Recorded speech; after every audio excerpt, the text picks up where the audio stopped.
Pernah nggak sih ngerasa kayak pikiran kita tuh dikurung dalam sebuah gelembung? Nah, hari ini kita bakal bahas sebuah kunci buat meledakkan gelembung itu. Sebuah prinsip dahsyat dari tradisi intelektual Islam yang sering banget dilupain, al-insyaf. Inilah teman-teman, kunci menuju kebebasan berpikir yang sejati. Coba deh, jujur sama diri sendiri. Pernah nggak ada yang bilang ke kamu, jangan dengerin dia, atau jangan baca buku itu? Bukan karena isinya terbukti salah, tapi ya itu murni karena sentimen pribadi, karena nggak suka aja sama orangnya. Ini kejadian yang umum banget kan? Oke, ini dia peta perjalanan kita. Kita mulai dari masalahnya dulu, yaitu penjara intelektual. Terus, kita temukan solusinya lewat prinsip al-insaf. Kita bakal lihat dasarnya dari Al-Quran dan hadis, kita dengerin juga nasihat dari para ulama besar, dan terakhir kita tutup dengan apa sih karakter sejati seorang pencari ilmu? Siap? Yuk, mulai! Oke, kita masuk ke bagian pertama yang penting banget buat dipahami. Penjara intelektual. Ini bukan penjara fisik ya, nggak ada jeruji besinya. Tapi ini adalah penjara buat pikiran kita, yang dibangun pakai tembok tak kasat mata bernama prasangka dan fanatisme. Bayangin deh, kondisi di mana wawasan kita sengaja dibikin sempit. Contohnya, seorang guru mungkin karena ego atau sentimen pribadi ngelarang kamu baca buku yang sebenarnya bagus cuma karena dia nggak suka sama penulisnya.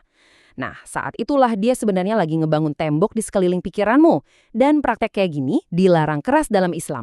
Nah, kalau ada penjara, ya harus ada kuncinya dong.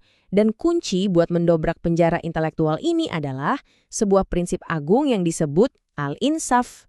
Jadi, al-insaf itu intinya apa sih? Gampangnya gini, adil dan objektif.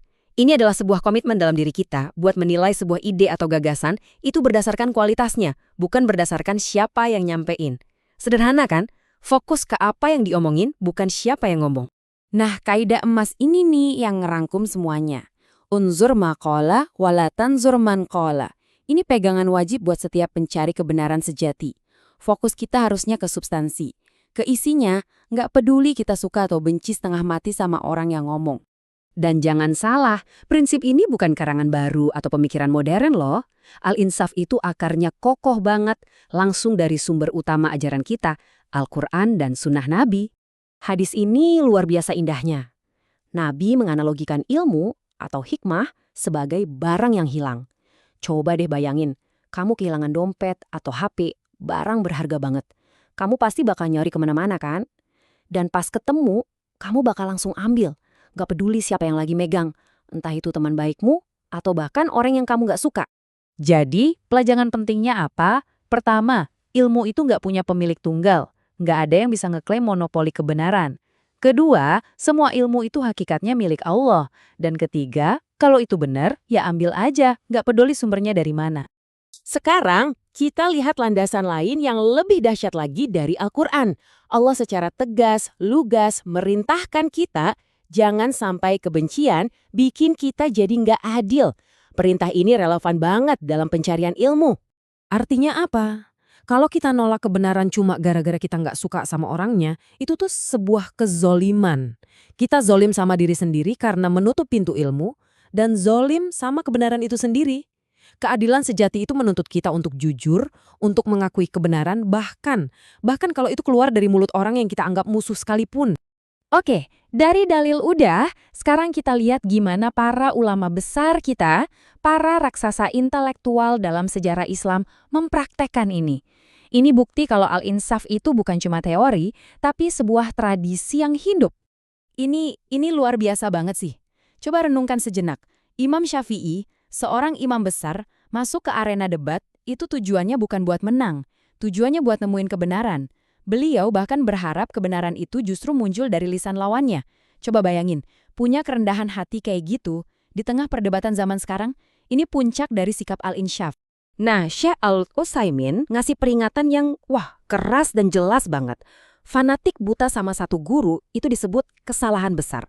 Kenapa? Karena itu bakal bikin pikiran si murid jadi kerdil, jadi sempit. Ini kan bertentangan sama esensi pendidikan itu sendiri ya.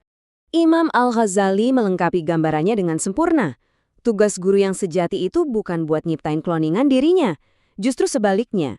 Guru yang hebat itu yang membebaskan muridnya, yang ngedorong mereka buat menjelajahi samudra ilmu yang tak terbatas. Ingat, guru hebat itu tidak menciptakan pengikut, mereka menciptakan pemimpin. Jadi, semua ini bisa kita kerucutkan jadi 3 pilar utama. Pertama, tentu saja, al-insaf, yaitu sikap adil dan objektif. Kedua, al-khuruju an ribkatit taklid, artinya aksi buat membebaskan diri dari belenggu ikut-ikutan buta. Dan yang ketiga, al-amanatul ilmiah, atau kejujuran ilmiah, untuk mengakui kebenaran dimanapun kita nemuin. 3 ini adalah fondasinya. Oke, teorinya udah dapat. Terus gimana cara kita ngejalanin ini sehari-hari? Yuk kita simpulkan dengan 3 karakter utama yang wajib kudu harus dimiliki setiap pencari ilmu sejati. Pertama, cinta kita yang paling utama itu harus ke kebenaran, bukan ke figur A atau kelompok B. Loyalitas tertinggi kita itu untuk kebenaran. Kedua, kita harus selalu rendah hati, sadar kalau samudra ilmu Allah itu nggak ada batasnya. Jadi mustahil cuma ada di satu orang atau satu sumber. Dan yang ketiga, ini yang paling menantang mungkin ya, kita harus terus melatih diri buat misahin antara subjek dan objek, antara orangnya dan ilmunya.